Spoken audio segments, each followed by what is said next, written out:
Nous connaissons tous, ou presque, les sœurs Williams. Venus Williams, Serena Williams, de grandes joueuses américaines de tennis qui ont conquis les plus grands titres internationaux.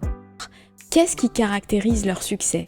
Quels sont les grands ingrédients qui ont fait que deux sœurs qui venaient du ghetto et qui n'avaient a priori rien à faire dans le monde du tennis ont non seulement réussi à s'imposer dans ce domaine, mais y ont apposé leurs griffes. Alors, sans plus attendre, découvrons ensemble les 30 leçons que j'ai tirées du film La méthode Williams.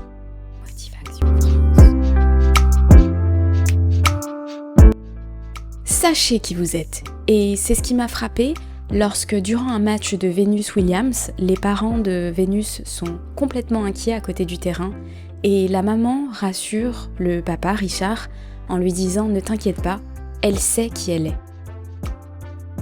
Pour moi, ça signifie « elle sait qui elle est, elle va faire ce qu'il faut, elle connaît sa valeur » et ça, c'est la toute première leçon que j'ai tenue à vous transmettre. Sachez qui vous êtes. Le deuxième point important que je veux vous transmettre, il s'agit d'avoir un plan. Dès le début du film, on entend Richard Williams, le père de Serena et de Venus Williams, dire « J'ai un plan pour mes filles ». Il a une vision d'ensemble. Il a un plan à moyen, voire à long terme pour ses filles, et il sait quelles sont les grandes étapes qui l'attendent. Ensuite, oubliez les a priori. Ne croyez pas que sous prétexte de ci ou de ça, vous ne pouvez pas y arriver. C'est faux. Oubliez les a priori. C'est exactement ce qu'a fait Richard Williams lorsque des entraîneurs à qui il souhaitait présenter ses filles lui disent « Non mais il faut venir de ce monde ». Sous-entendu, il faut venir du monde du tennis pour réussir dans le tennis. Eh bien, Richard Williams et ses filles nous ont prouvé que c'est faux. Donc, oubliez les a priori. Faites table rase de ces a priori. Brisez-leur le dos et oubliez-les. Ensuite, n'écoutez pas les autres. Et là, j'ai carrément envie de passer au tutoiement parce que je sens que ça va être beaucoup plus facile pour moi de te parler directement comme si on était en face à face et comme si je te conseillais directement. Si tu y crois, va au bout. N'écoute pas les autres. Si toi, en toi, tu as la foi et tu y crois, eh bien, vas-y. C'est exactement ce qu'on ressent lorsque dans le film, un des coachs qui recale méchamment le père de Serena et de Venus Williams lui dit « Mais pour le tennis, c'est impossible, mais peut-être essayer le basket ?» Eh bien, tous ces a priori-là, tout ce que disent les autres, ne les écoutez pas. Ils parlent selon leur propre vision des choses, mais ce n'est pas la vérité. Vous avez la foi en vous, allez-y. Amusez-vous sur le chemin du succès et on entend sans cesse le père de Venus Williams lui dire avant chaque match « Junior, amuse-toi ». Junior, c'est son surnom. Junior, amuse-toi. Amuse-toi, c'est le plus important. Nos parents ont fait du mieux qu'ils ont pu. C'est exactement ce que j'ai ressenti lorsque, vous savez, dans le film, on voit la voisine de la famille Williams parle aux filles Serena et Venus et qui leur dit « Dites à votre père d'arrêter de vous faire travailler autant ». Mais ce qu'on ignore, c'est que le père de Serena et de Venus Williams leur fait faire tous ces entraînements tard le soir, sous la pluie, dans le froid, pour leur bien, parce qu'il veut le meilleur pour elles. Donc, ce que j'en ai retenu, c'est que vraiment, nos parents font du mieux qu'ils peuvent pour donner le meilleur à leurs enfants, ou du moins ce qu'ils croient être le meilleur. Ne vous concentrez pas sur ce que les autres font, mais concentrez-vous à devenir les meilleurs. Ne regardez pas les autres, ne vous comparez pas aux autres, ne regardez pas ce que font les autres, ne regardez pas où en sont les autres. Parce que soit vous allez devenir arrogant, soit ça va complètement plomber votre morale. Donc restez concentré sur vous-même, sur ce que vous avez fait, sur ce que vous avez amélioré et sur ce qui vous reste à faire. Unissez vos efforts dans un seul et même sens. Dans le film, ça se traduit par le fait que toute la famille est absolument unie pour faire gagner Serena et Venus et participe au projet sportif de Serena et de Venus Williams.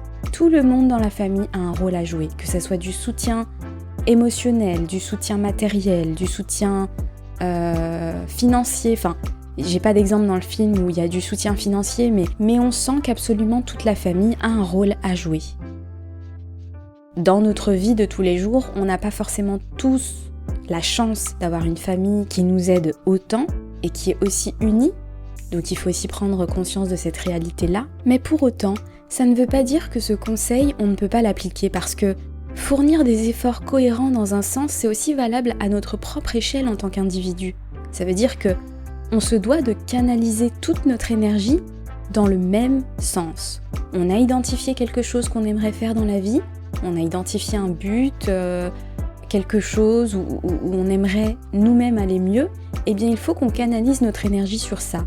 Et j'en parle aussi dans d'autres vidéos, mais lorsque par exemple on canalise notre énergie sur des pensées négatives, on perd ce focus, on perd cette concentration et il faut toujours penser à conserver tous nos efforts dans le même sens. Donc fournissez des efforts cohérents qui vont dans un seul et même sens pour votre bien. Avoir une raison d'être, une raison de vivre, c'est un peu ce qui anime Richard Williams et c'est ça qui lui donne la niaque à chaque fois de se battre pour ses filles.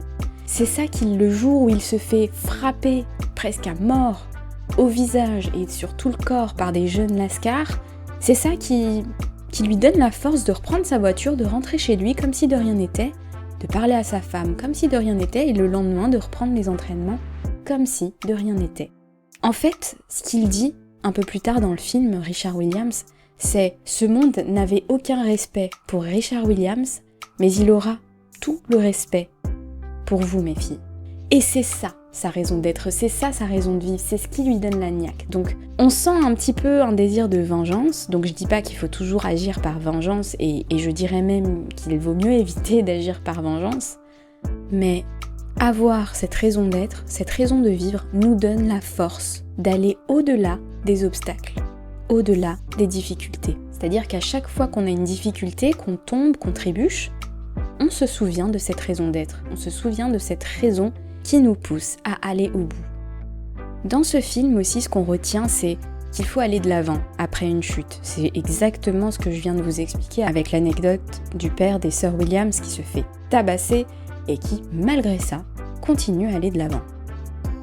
Apprenez aussi à vous donner les moyens d'arriver à vos fins.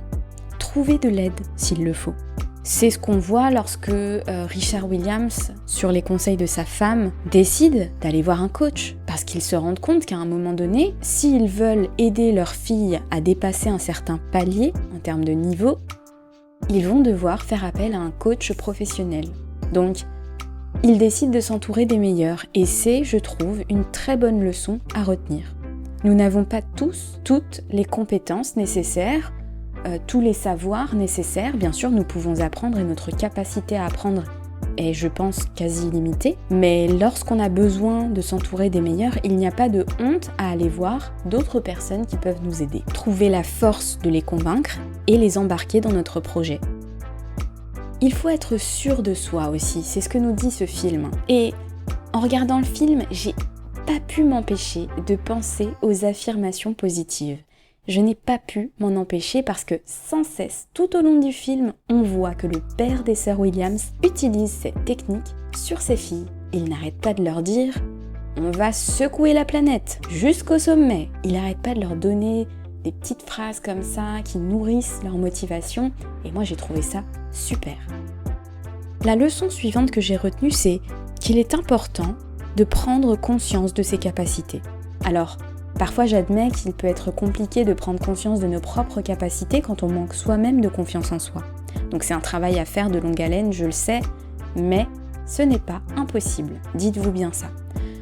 Mais là on parle même d'éducation en fait, c'est que si certains d'entre vous qui m'écoutent sont parents, essayez de détecter, de regarder chez vos enfants quelles sont leurs capacités.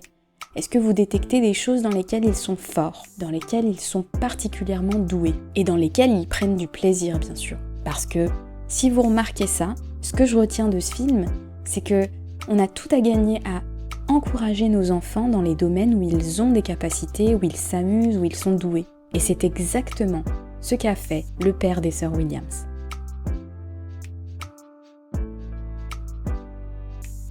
Avoir une bonne hygiène de vie, c'est la leçon suivante que j'ai retenue de ce film. On voit tout au long du film des scènes où le père des sœurs Williams, et d'ailleurs ils ont d'autres enfants, d'autres filles, si je me souviens bien ils en ont 4 ou 5, et chaque soir c'est la même chose, 22h, c'est l'heure du coucher, c'est-à-dire qu'à 22h le père, donc Richard Williams, donne le signal à ses enfants qu'il est l'heure de se coucher et qu'il va falloir qu'elles se mettent au lit et qu'elles fassent leur petite routine du soir. J'ai beaucoup aimé la leçon suivante que je vais vous donner tout de suite. Tous les soirs, justement à l'heure du coucher, le père de Serena Williams et de Venus Williams, donc comme je vous disais, leur donne le signal d'aller se coucher et puis il leur dit « N'oubliez pas d'écrire dans vos journaux ». Personnellement, je n'ai jamais vraiment utilisé de journal intime, que ce soit un journal... voilà, je n'en utilise pas. J'en utilise ponctuellement parfois, mais j'ai pas cette habitude quotidienne d'écrire dans un journal. Mais par contre, j'ai un petit agenda, comme un petit agenda donc daté, comme ceux qu'on a à l'école pour écrire les devoirs. Et donc dedans, chaque jour, hors période où j'étais malade du Covid bien sûr, mais en dehors de ça, tous les jours j'écrivais ce que j'avais fait dans la journée, ce que j'avais aimé, ce que j'avais réussi à faire, ce dont j'étais fière, et également ce que j'aimerais faire à telle et telle date. Je vais un petit peu me pencher sur l'idée du journal, je vais voir si je peux l'adapter et m'en inspirer pour l'utiliser, mais j'ai trouvé que c'était une très bonne leçon et une très bonne habitude à prendre, bien sûr si ça correspond à ce qu'on aime faire, c'est-à-dire écrire. Ce que j'ai beaucoup aimé aussi, c'est une réplique de Richard Williams qui dit « Jusqu'au sommet ». Et il dit ça à ses filles pour leur dire « On ne s'arrêtera pas jusqu'à ce qu'on atteigne l'objectif qu'on est venu atteindre ». Et je trouve cette réplique très forte, bien sûr, mais aussi l'idée qu'il y a derrière très inspirante. Et pour nous tous qui sommes en quête de motivation, de pensée positive, le fait de se dire effectivement qu'il ne faut jamais s'arrêter en cours de chemin, jamais s'arrêter à des obstacles ou si on trébuche, il ne faut pas s'arrêter, il faut continuer et il ne faut pas perdre son objectif de vue. Donc continuer, quoi qu'il arrive, jusqu'au sommet. La prochaine chose que j'ai retenue est particulièrement difficile à accepter et à assimiler, mais je suis sûre que si on arrive à l'appliquer, ça n'a que des effets bénéfiques sur nous. Il s'agit de prendre conscience qu'aussi mauvaise puisse être une situation, elle n'est pas éternelle. Et ça, je le dis souvent dans mes posts, dans les petits posts que j'écris chaque jour, chaque matin. Une situation n'est pas éternelle. La vie est faite de changements.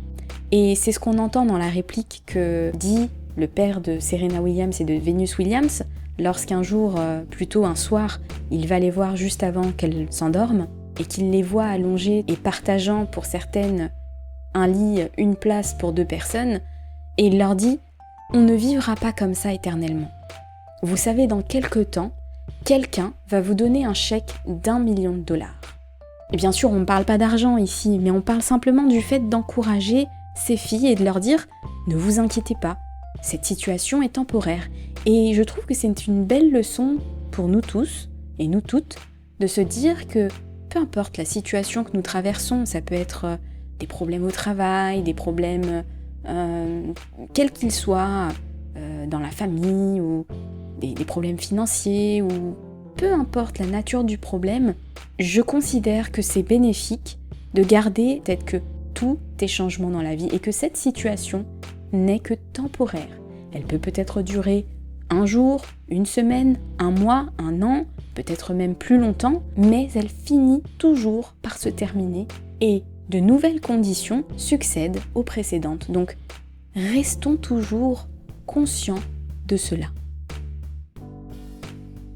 D'ailleurs, dans la même scène, ce que j'ai beaucoup aimé, c'est que donc, lorsque le père de Serena Williams et de Venus Williams leur dit « Vous savez, dans quelques temps, quelqu'un va vous donner un chèque d'1 million de dollars », une des filles demande, je crois que c'est Serena, qui demande à son père 2 chèques d'1 million de dollars.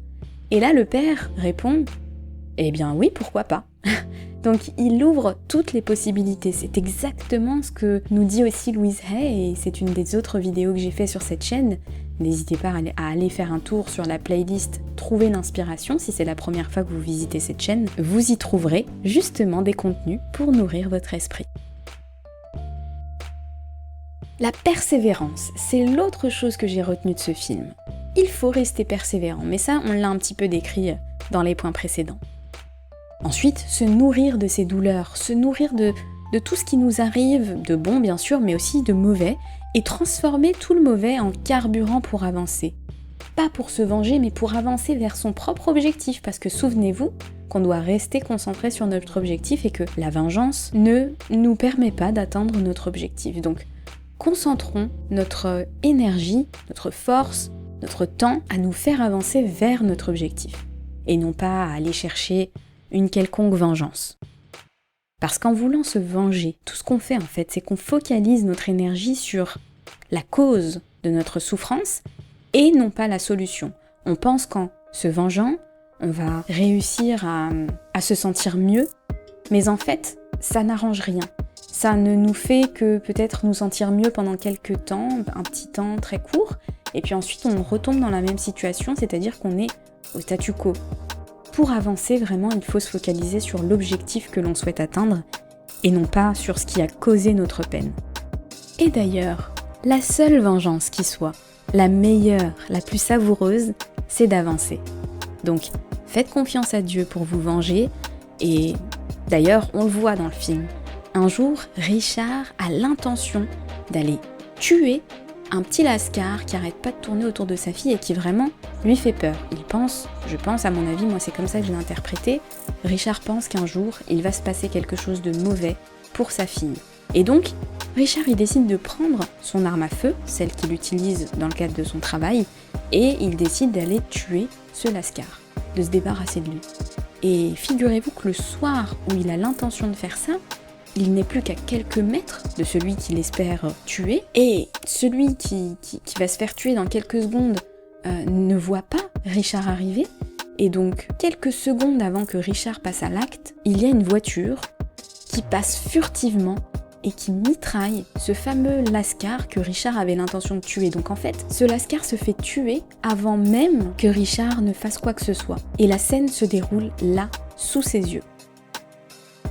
Quand j'ai vu cette scène, je n'ai pas pu m'empêcher de me dire « Mais Dieu est aux commandes !»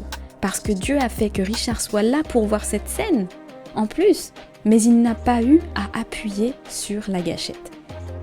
Et je trouve pas ça joyeux qu'il se soit fait tuer, bien évidemment, mais je trouve que voilà, Dieu ne fait rien au hasard, et quand vous faites confiance à Dieu, pour vous venger, pour vous faire avancer, eh bien le résultat qui en ressort est toujours positif.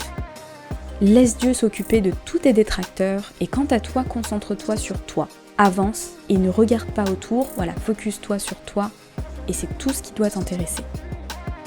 Ensuite, je l'ai dit un petit peu tout à l'heure sur les affirmations positives, mais il y a une scène vraiment marquante, c'est lorsque Richard emmène ses filles Vénus et Serena à un match, un tournoi de tennis, et ils passent dans un quartier magnifique, avec des maisons magnifiques. Certaines d'entre elles ont des piscines, d'autres ont des cours, vraiment, voilà, des maisons qui valent des millions de dollars. Et les filles sont toutes excitées, « Oh, mais ces maisons sont magnifiques, regarde, celle-ci a un cours, celle-ci a une piscine, oh, celle-ci a un jardin. » Et puis, Richard leur dit « Mais vous verrez, vous aurez la maison que vous voulez. Vous pourrez vous payer la maison que vous voulez. » Et puis, il les encourage dans cette visualisation positive. Lorsque Serena, dans la voiture, dit à son père et à Vénus « Ah, mais moi je ferai une piscine devant la maison. » Richard, le père, l'encourage et lui dit « Et pourquoi ?» Et elle lui explique pourquoi, voilà, parce que j'aurais envie d'être la plus cool du quartier. Bon, peu importe les raisons et les volontés qui sont discutées, ce que j'ai trouvé super touchant, c'est que Richard les encourage dans leur visualisation. Et c'est des exercices comme ça que on devrait s'atteler à faire. Parfois, on le fait inconsciemment, et parfois, il faut le faire consciemment parce qu'on n'a pas forcément l'habitude de le faire, et que finalement, ça nous permet de nous visualiser dans ce qu'on aimerait avoir, être, et non pas dans ce qu'on ne veut plus être. Je ne sais pas si vous m'avez suivi sur ce point, dites-moi en commentaire. Il y a quelque chose que je voulais aussi vous dire, c'est que dans ce film, le tennis est à cette époque-là un sport de, entre guillemets, blanc. Donc lorsque Richard Williams tente de faire réussir ses filles noires dans ce sport de blanc, c'est vraiment une révolution. Et c'est exactement ça, le fait de s'amuser, c'est de se dire il n'y a pas de règles. Si tu veux le faire, tu peux le faire. Ensuite, ce que j'ai beaucoup aimé, c'est la gratitude. On ressent que dans l'esprit de ces deux petites filles qui font du tennis, il y a beaucoup de gratitude. Lorsque Vénus remporte son premier tournoi, elle reçoit son prix avec un sourire et elle répond « Merci beaucoup » lorsqu'on lui tend son trophée. Et à côté d'elle, une autre joueuse reçoit son prix, donc elle est deuxième, mais elle le reçoit un petit peu avec un visage triste. Et pourtant elle est deuxième, donc elle est sur le podium. Et voilà, c'est toute cette philosophie de la gratitude. Avoir ce réflexe de dire merci pour ce qu'on a. Et comme vous le savez, comme je le dis tout le temps, la gratitude amène encore plus de bienfaits pour lesquels on peut ressentir encore plus de gratitude. C'est un cercle vertueux. Il nous reste 5 leçons, du moins celles que j'ai pu retenir de ce film. La première de ces 5 dernières leçons que je voudrais vous transmettre, c'est « fais ce que tu as à faire ». Ne laisse pas les circonstances extérieures te troubler l'esprit. Reste concentré, en fait on en revient toujours aux mêmes leçons, mais avec des grilles de lecture un peu différentes. Donc concentre-toi sur toi et fais ce que tu as à faire. La deuxième de ces 5 dernières leçons que je voudrais vous transmettre, c'est quand le succès apparaît, reste humble. Ne pense pas que ça y est, tu es arrivé au sommet, donc qu'on te doit tout, que tu peux être arrogant ou arrogante. Non, reste humble. La troisième des 5 dernières leçons que je tenais absolument à te transmettre après avoir regardé ce film merveilleux, c'est tu peux célébrer le succès lorsqu'il est là, mais reste concentré sur l'étape suivante qui fait que tu atteindras ton objectif ultime. L'avant-dernière leçon, c'est entoure-toi des meilleurs.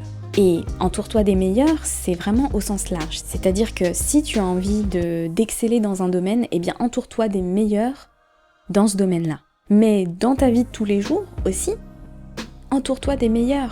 Ne t'entoure pas de ceux qui te polluent l'esprit avec des pensées négatives ou des pensées un peu toujours redondantes. Cherche à t'entourer des meilleurs. Et ceux qui ont ce genre de pensées un peu négatives, un peu redondantes, tu les mets un peu de côté, tu t'éloignes, tu mets une petite distance de sécurité et tu t'orientes plutôt vers ceux dont tu sens qu'ils ont un impact positif sur toi. Et la dernière leçon que j'ai retenue de ce super film, que je vous conseille vraiment de regarder, c'est prépare-toi à saisir l'opportunité quand elle se présentera. Et c'est ce qu'on voit pendant un tournoi de tennis auquel participe Venus Williams. Serena est encore trop petite et puis elle n'est pas encore prête, on va dire. Elle n'est pas encore dans le game, comme on dirait. Et donc, son père va voir Serena parce qu'il sent quand même que Serena, elle a envie d'y aller, quoi. Elle est là, elle est comme une lionne en cage. Elle a envie d'y aller, mais c'est pas encore le moment. Mais par contre, son père lui dit quelque chose de très fort et je pense qu'il est très important pour elle à ce moment-là, c'est « Tiens-toi prête, c'est bientôt ton tour ». C'est une manière de la faire patienter, mais également de lui donner toute la motivation pour aller encore plus se dépasser, chercher d'autres nouvelles capacités en elle, d'autres réserves d'énergie qui vont faire qu'elle va réussir à se surpasser et à remporter tous les titres qu'on lui reconnaît aujourd'hui. J'ai beaucoup aimé ce film, vraiment j'ai beaucoup aimé parce que en fait ce film n'est pas un film, c'est une leçon. Et c'est d'autant plus une leçon que c'est inspiré d'une histoire vraie. Donc pour moi c'est vraiment un film à regarder seul, en famille. C'est un excellent film pour moi, pour les enfants, parce que ça va les pousser à faire ce qu'ils aiment, à aller au bout de leurs capacités, à ne pas se contenter de la médiocrité, à aller chercher l'excellence là où elle se trouve et à les puiser au fond d'eux-mêmes. Mais c'est un film qui ne pousse jamais à aller au-delà de ses capacités. Et ça, c'est quelque chose que je prône beaucoup sur ma chaîne. Je suis une grande adepte des vidéos de motivation. Moi, j'aime motiver les gens, j'aime qu'on me motive, mais j'ai toujours ce respect de qui on est et de nos propres capacités. C'est-à-dire qu'arriver au moment où on sent que on arrive au bout de nos limites, eh bien on fait une pause et on se respecte. Et j'ai trouvé que dans ce film, c'est ce qu'on perçoit à travers l'éducation que Richard Williams a inculqué à ses filles. C'est entraîne-toi dur, mais n'oublie jamais que tu n'es qu'une enfant pour l'instant et que tu dois vivre ta vie d'enfant. J'ai beaucoup aimé ce film et c'est pour cette raison que je vous le recommande. Voilà, cette vidéo est terminée, j'espère que vous avez apprécié. Dites-moi en commentaire si vous avez regardé le film, et puis dites-moi aussi ce que vous en avez pensé. Quelles sont vous les leçons que vous en avez tirées? Dites-moi parce que ça m'intéresse vraiment. J'ai repris la réponse aux commentaires, puisque maintenant ça va mieux, donc je reprends la réponse à chacun de vos commentaires, et donc je vous lirai attentivement et je vous répondrai. Maintenant, il ne me reste plus qu'à vous dire bonne journée ou bonne soirée selon le moment auquel vous m'écoutez, et prenez soin de vous et à très bientôt pour de nouveaux contenus motivants, positifs et bienveillants. Cette vidéo est terminée, mais il est grand temps de prendre un nouveau tournant. Reprends ta vie en main en 203 jours, soit 29 semaines, grâce à 76 vidéos, un cahier pratique, 22 exercices en 6 modules. De l'estime de soi au changement des habitudes. Accède à un programme détaillé pour garder le cap. Pour en savoir plus et rejoindre le programme, clique sur le lien en description. Et bien sûr, abonne-toi pour recevoir mes vidéos et rejoins la chaîne si tu apprécies mon travail sur cette chaîne. À très bientôt.